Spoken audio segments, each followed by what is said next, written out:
வணக்கம் நண்பர்களே. இயக்குனர் வெற்றிமாறன் உருவாக்கியுள்ள விடுதலை 2 படம் ரிலீஸ் ஆகிருக்குது. இந்த படத்தில் இடம்பெற்றிருக்கக்கூடிய பெருமாள் வாத்தியார் அப்படின்ற கதாபாத்திரம் இன்றைக்கி பொதுவெளியிலையும் சோசியல் மீடியாலையும் பரவலாக விவாதிக்கப்படுது. குறிப்பாக இந்த படத்தில் இடம்பெற்றிருக்கக்கூடிய உண்மை சம்பவங்களை நேரில் பார்த்த அல்லது இந்த சம்பவத்தை பற்றி கேள்விப்பட்ட அல்லது இந்த சம்பவம் நடந்த காலகட்டத்தில் செய்தித்தாள்களில் இந்த சம்பவம் படித்த பலரும் இதை பற்றி விவாதிக்கிறாங்க. அப்படி விவாதிக்கும் போது அந்த பெருமாள் வாத்தியார் கதாபாத்திரத்துக்கு இன்னொரு பேரும் இடம்பெறுது அந்த விவாதத்தில். அந்த பேர் பொன்பரப்பி தமிழரசன். அப்போது இந்த படத்தில் கதாநாயகன் நடித்திருக்கக்கூடிய விஜய் சேதுபதி பெருமாள் வாத்தியார் அப்படின்ற கதாபாத்திரத்தை ஏற்று நடித்துள்ளார். அது நிழல் தான்.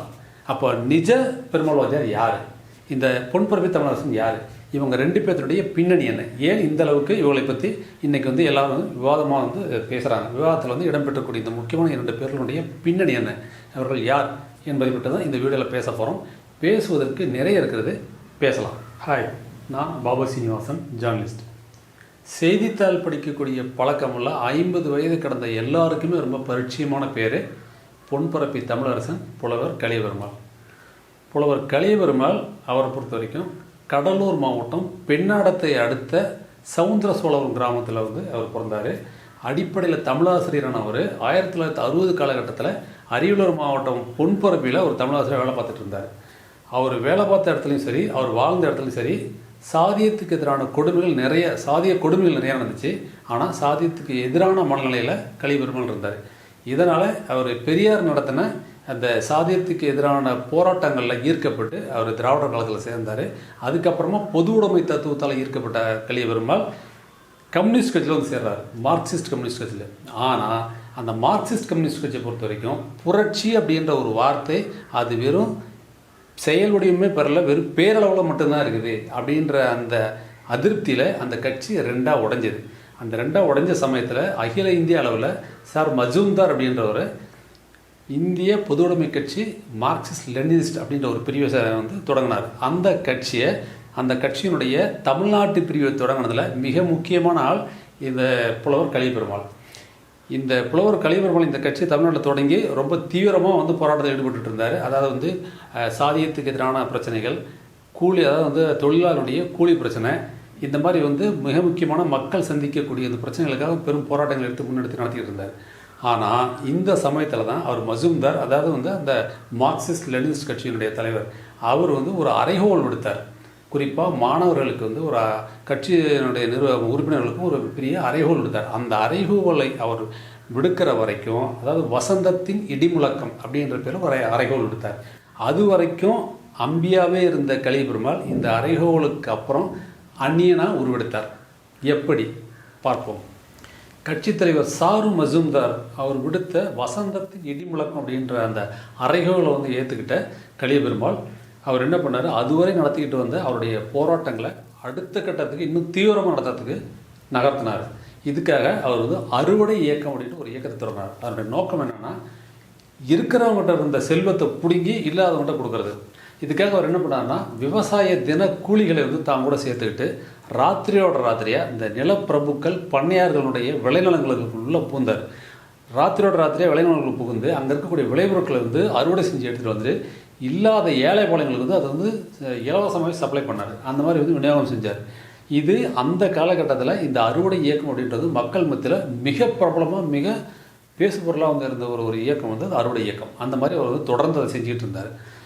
இது ஒரு கட்டத்தில் இதை இன்னும் அடுத்த கட்டத்தில் இன்னும் தீவிரமாக நகர்த்தினார். இப்போது இந்த அறுவடை இயக்கத்தினால நில சுகாந்தாரர்கள் இந்த பண்ணையார்களுடைய எதிர்ப்பை சம்பாதிக்க ஆரம்பிச்சதுனால இப்போ என்ன பண்ணார்னு தன்னுடைய அந்த எதிர்ப்பை சமாளிக்கிறதுக்கு தன்னுடைய எதிரிகள் அவங்கள அழித்தொழிப்பு செய்ய ஆரம்பித்தார். இதுக்காக தேவைப்படக்கூடிய அந்த ஆயுதங்களையும் கையில் எடுத்தார். அவர் என்ன பண்ணார், அவருடைய தோட்டத்தில் வெடிகுண்டுகள் தயாரிக்க ஆரம்பித்தார். இந்த வெடிகுண்டு தயாரிக்கிற சமயத்தில் அவர் கூட அதில் ஈடுபட்டிருந்த 3 பேர் துரதிர்ஷ்டவசமாக அந்த வெடிகுண்டு வெடித்து 3 பேர் ஸ்பாட் அவுட் ஆகிட்டாங்க. அந்த 3 பேரையும் அவருடைய தோட்டத்திலேயே கலியபெருமாள் புதைச்சிட்டு அங்கேருந்து எஸ்கேப் ஆகிட்டார். போலீஸில் தேடுறதுனால அந்த போலீஸ் தேடுறதுனால எஸ்கேப் ஆன கலியபெருமாள் கடலூர் மாவட்டத்தில் பேர் போன முந்திரி காட்டில் புகுந்து தலைமுறை வாழ்க்கையை வாழ ஆரம்பித்தார். இன்னொரு சமயத்தில் பெண்ணாடத்தில் இருக்கக்கூடிய தனியார் சர்க்கரை ஆலய தொழிலாளர்கள் அவங்களுடைய உரிமைகளுக்காக போராட்டம் நடத்தினாங்க. அந்த போராட்டத்தை தலைமையேற்று நடத்தினவர் கலியபெருமாள்.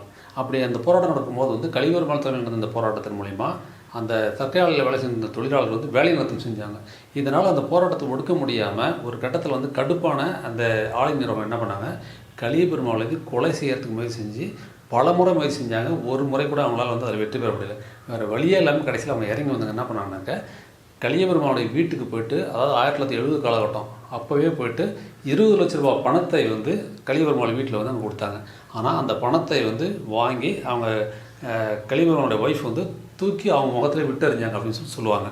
அந்த மாதிரி வந்து அந்த போராட்டங்களை அந்த லெவலில் நடத்திக்கிட்டு இருந்த அந்த கலியபெருமாள் இதை அடுத்த கட்டத்துக்கு நகர்த்தினார். அதாவது இந்த அறுவடை இயக்கம் இருக்கு இல்லையா, அந்த அறுவடை இயக்கத்துக்கு அடுத்ததாக அந்த போராட்டத்தை இன்னும் தீவிரமாக நடத்தினார். அதுக்காக அழித்தொழிப்பு இயக்கம் அப்படின்னு ஒரு இயக்கத்தை தொடங்கினார். அதாவது வந்து இதனுடைய நோக்கம் என்னென்னா, அந்த அரசாங்கத்துக்கு துணை போகக்கூடிய, அந்த அரச பயங்கரவாதத்துக்கு துணை போகக்கூடியவர்கள், அப்புறம் இந்த நிலச்சுவான்தாரர்கள், பண்ணையார்கள், இவங்களெல்லாம் வெட்டி சாய்க்கிறது. அதாவது தொழிலாளர்களுக்கு எதிராக யாரெல்லாம் இருக்காங்களோ அவங்களெல்லாம் வெட்டி சாய்க்கிறது. இதுதான் இந்த அழித்தொழிப்பு இயக்கம்னு ஒன்று தொடங்கினாங்க.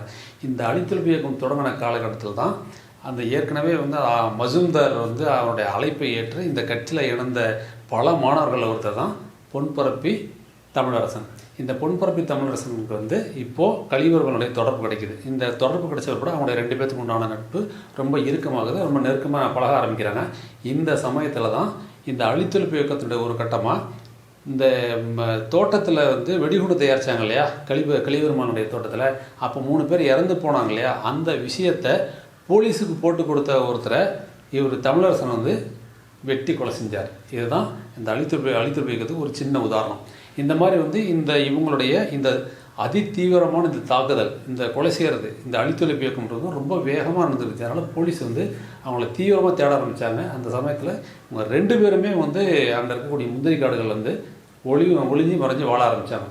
ஆனாலும் அந்த முந்திரி காடுகளை வந்து அவங்க மறைஞ்சி அவங்க வாழ்க்கை நடத்தினாலுமே கூட அவங்களுடைய அடுத்தடுத்த போராட்டங்களை வந்து நடத்துறதுக்கு உண்டான எல்லா வேலைகளையும் அங்கேருந்த மாதிரியே செஞ்சாங்க. இதுக்காக அவர் கலியபெருமாள் என்ன செய்வாராம், ராத்திரி நேரங்களில் சாதாரண உடை அணிஞ்சு ஊருக்குள்ளே வந்து சைக்கிளில் வருவாராம். வந்து அந்த துண்டு சீட்டை எழுதி ஒரு குறிப்பிட்ட இடத்துல வச்சுட்டு போகிறான். அந்த துண்டு சீட்டில் இருக்கக்கூடிய தகவல்களை எடுத்துக்கிட்டு அவங்களோட இயக்க தோழர்கள் அதன் பிரகாரம் வந்து அந்த போராட்டங்களை ஒருங்கிணைப்பாங்க. அந்த மாதிரி தொடர்ந்து அதை பண்ணிட்டு இருந்துருக்கிறாங்க.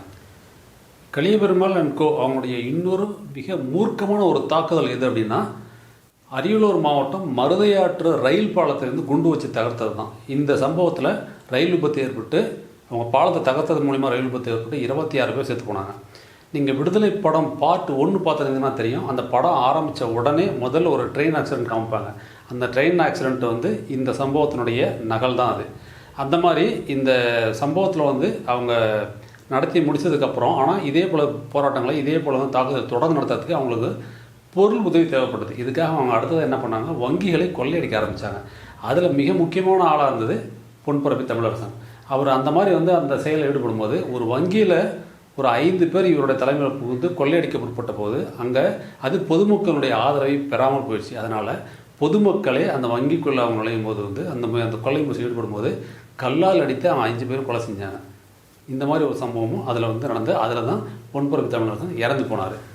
ஒரு கட்டத்தில் கலியபெருமாளை இந்த வெடிகுண்டு வழக்கில் போலீஸார் வந்து சுற்றி வச்சு கைது செஞ்சாங்க. அவரோட சேர்த்து அவருடைய குடும்ப உறுப்பினர்களும் கைது செஞ்சாங்க. அந்த வழக்கில் கலியபெருமாள் மற்றும் அவருடைய மூத்த மகன் வள்ளுவன், அவங்க 2 பேர்த்துக்குமே நீதிமன்றம் வந்து மரண தண்டனை விதித்தது. அவருடைய இளைய மகன் சோழ நம்பியார் மற்றும் அவருடைய உறவினர்கள் சிலருக்கு வந்து ஆயுள் தண்டனை விதிக்கப்பட்டது. இதில் மேல்முறையீட்டில் அவங்களுக்கு எல்லாத்துக்கும் ஆயுள் தண்டனை உறுதி செய்யப்பட்டுச்சு. ஆனால் வள்ளுவனுக்கும் வந்து அந்த தூக்கு தண்டனையிலிருந்து தண்டனையை குறைச்சி அவருக்கும் ஆயுள் தண்டனையை குறைக்கப்பட்டது. ஆனால் அவர் கலியபெருமாளுக்கு மட்டும் வந்து மரண தண்டனை வந்து அது உறுதி செய்யப்பட்டது. இந்த சமயத்தில் அவர் அந்த மரண தண்டனை எதிர்த்து மேல்முறையீடு செய்ய சொல்லி எல்லாரும் கேட்டுக்கிட்டப்ப அதை வேணாம் அப்படின்னு சொல்லிட்டு வந்து அவர் கலியபெருமாள் சொல்லிட்டார். இருந்தாலும் மக்கள்லாம் ஒன்றா சேர்ந்து அவங்க வந்து கலியபெருமாளுக்கு வந்து அவருடைய தண்டனையும் ஆயுள் தண்டனையை குறைக்கணும் அப்படின்னு சொல்லிட்டு மிகப்பெரிய மக்கள் போராட்டம் தொடர்ந்து நடத்தப்பட்டது. கையெழுத்து இயக்கம் நடத்தினாங்க. அந்த கையெழுத்து இயக்கம் நடத்தி மக்கள் போராட்டத்தினுடைய அந்த தகவல்களை சேகரித்து அதை குடியரசுத் தலைவருக்கு அனுப்பி வச்சாங்க. அந்த அனுப்பி வச்சு அந்த கருணை மனு அடிப்படையில் அவருக்கு வந்து அந்த தண்டனை தூக்கு தண்டனையிலிருந்து ஆயுள் தண்டனையாக குறைக்கப்பட்டது. இதுக்கப்புறம் இந்த சிறையில் வந்து அவர் கலியபெருமாள் கிட்டத்தட்ட ஒரு 13 வருஷம் வந்து சிறைவாசம் அனுபவிச்சார். அந்த சிறைவாசத்துலேருந்து மிக கடுமையான கொடூரமான தாக்குதல்களாக உள்ள போலீஸார்கள் உள்ளாக்கப்பட்டார்கள் சொல்லப்படுகிறது. அந்த மாதிரி அந்த சித்திரவதைலாம் அனுபவித்து அந்த 13 வருஷம் சிறை வாழ்க்கைக்கு அப்புறம் ஒரு 10 அவருடைய அந்த இதெல்லாம் இத்தனை வருஷம் தொடர்ந்து அவர் வந்து சிறையில் இருக்கிறத வந்து பார்த்துட்டு டெல்லியை சேர்ந்த பத்திரிகையாளர் ஒருத்தர் வந்து உச்சநீதிமன்றத்தில் வழக்கு போட்டார், அவங்க கலிபெருமாள் விடுவிக்க சொல்லி. அந்த வழக்கில் தான் அந்த விசாரணை நடத்தி முடிக்கப்பட்டு ஒரு கலிபெருமாள் வந்து விடுவிக்கப்பட்டார். அந்த வழக்கில் இருந்து வந்து மொத்த குடும்பம் வெளியே வந்தாங்க. வெளியே வந்துட்டு அப்புறம் வந்து அவர் கலிபெருமாள் கடந்த 2007 வருஷம் வயது முதிர்வின் காரணமாகத்தான் கடைசியாக அவர் வந்து இறந்தார். இறந்த அவரை அவருடைய சொந்த ஊரான பெண்ணடத்துக்கு பக்கத்தில் இருக்கக்கூடிய அந்த கிராமத்தில் கொண்டு போய்ட்டு வந்து அவர் வந்து நல்லடக்கம் செஞ்சாங்க. வெற்றிமாறனுடைய விடுதலை படத்தை பொறுத்த வரைக்கும் அது கற்பனை கதை தான் அப்படின்னு சொல்லிட்டு வந்து வெற்றிமாறன் வந்து சொன்னாலுமே கூட அதில் இடம்பெற்றிருக்கக்கூடிய காட்சிகள், அதில் இடம்பெற்றிருக்கக்கூடிய சம்பவங்கள், அது இந்த வாச்சாத்தி உள்ளிட்ட பல சம்பவங்களுடைய தொகுப்பு அதில் இடம்பெற்றிருக்குது. அது அந்த சம்பவங்களை அறிந்தவர்களுக்கு வந்து தெரியும். இந்த படத்தை பார்த்தா அந்த சம்பவங்கள் எல்லாமே நினைவுக்கு வருது அப்படின்னு சொல்லிட்டு அதை வச்சு தான் இன்றைக்கி சோசியல் மீடியாவிலையும் பொதுவெளியிலையும் அதை வந்து ரெண்டுத்தையும் கம்பேர் பண்ணி அவர் தான் இவர், அந்த பெருமாள்வாதியார் தான் இந்த கலிபெருமாள் அப்படின்னு சொல்லிட்டு வந்து மேட்ச் பண்ணி அது விவாத பொருளாக மாற்றி வந்து இங்கே பேசு பொருளாக மாற்றிருக்கிறாங்க. அது தொடர்ந்து அது சமூக ஊடகங்கள் வந்து பேசிகிட்டு இருக்கிறாங்க. இருந்தாலும் அது இந்த படத்தில் வந்து அது நாங்கள் அவங்கள சொல்லலை அப்படின்றது. அது இன்னும் சொல்லப்போனால் இந்த உண்மை சம்பவம் நடந்ததெல்லாம் வந்து பெரம்பலூர், அரியலூர், கடலூர் மாவட்டம் இது உள்ளடக்கிய பகுதியில் தான். ஆனால் வெற்றிமாறன் காண்பிக்கிறது வந்து தருமபுரி பக்கத்தில் தான் இது நடந்த மாதிரி காமிக்கிறார். மலைவாழ் மக்களில் ஒரு சுரங்கம் அமைக்கிறதுக்கான அரசாங்கத்தினுடைய எதிர்ப்பை வந்து இந்த மக்கள் எதிர்ப்பு தெரிவித்து வந்து அந்த பெருமாள்வாதியார் போராடுறாரு அப்படின்ற மாதிரி காட்சிப்படுத்தியிருப்பாங்க. பட் இருந்தாலும் அந்த சம்பவங்கள்லாம் அந்த பேர் உட்பட எல்லாருமே வந்து இந்த உண்மை சம்பவத்தை புத்ததாக தான் இருக்குது, அதன் நகல் தான் இது அப்படின்ற மாதிரி தான் எல்லாருமே அதை சொல்கிறாங்க. ஆனால் நண்பர்களே, படம் பார்த்த நீங்கள் என்ன நினைக்கிறீர்கள்? உங்களுடைய கருத்துக்களை பதிவுகள் அடுத்த வீடியோ சந்திப்போம். பாய்.